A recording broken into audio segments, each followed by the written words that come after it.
নমস্কার বন্ধুরা, আজকে চলুন সুরুচি বাংলা রান্নাঘরে ঘরে থাকা পাউরুটি দিয়ে একটি সহজ নাস্তা তৈরি করে ফেলি। এটি বানাতে যে উপকরণ আমার লাগবে সকলের ঘরে এই উপকরণগুলো মজুদ থাকে।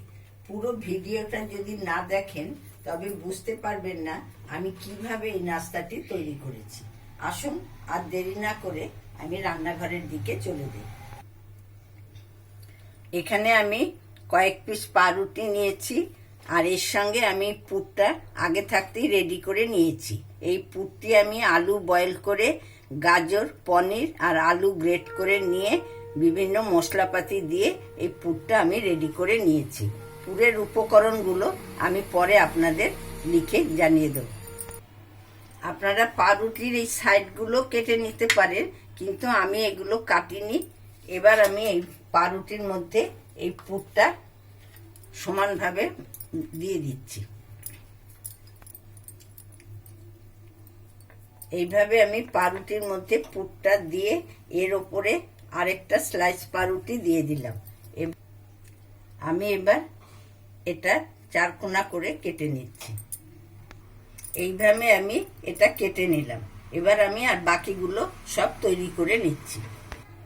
এখন আমি এটা বেসনের ব্যাটারটা গুলে নিচ্ছি। এতে দিয়েছি বেসন,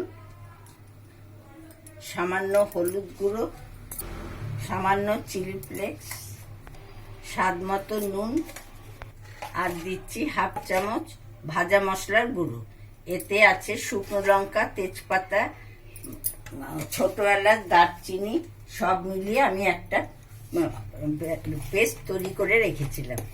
এবার আমি সব মশলা একসঙ্গে মেখে আমি জল দিয়ে এটা গুলে নেব।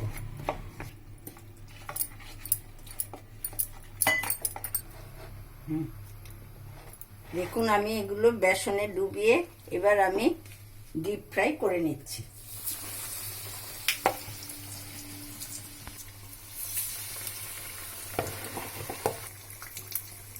দেখুন স্ন্যাক্সগুলো কিছু ব্রাউন ব্রাউন হয়ে গেছে।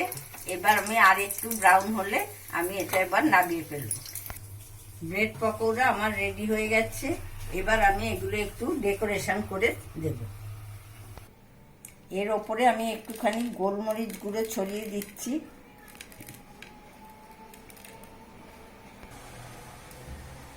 বাড়িতে হঠাৎ কোনো অতিথি এলে বা সকাল বিকালের নাস্তা তৈরি করতেও পারেন। এটি একটি মজাদার রেসিপি। ভালো লাগলে নতুন বন্ধুরা আমার পাশে থেকে সাবস্ক্রাইব করবেন। পুরনো বন্ধুরা লাইক, কমেন্ট, শেয়ার করে আমাকে আরও উৎসাহিত করবেন। এরকমই আরেকটি নতুন রেসিপি নিয়ে আপনাদের সামনে হাজির হয়ে যাব। আজ আসি, টাটা।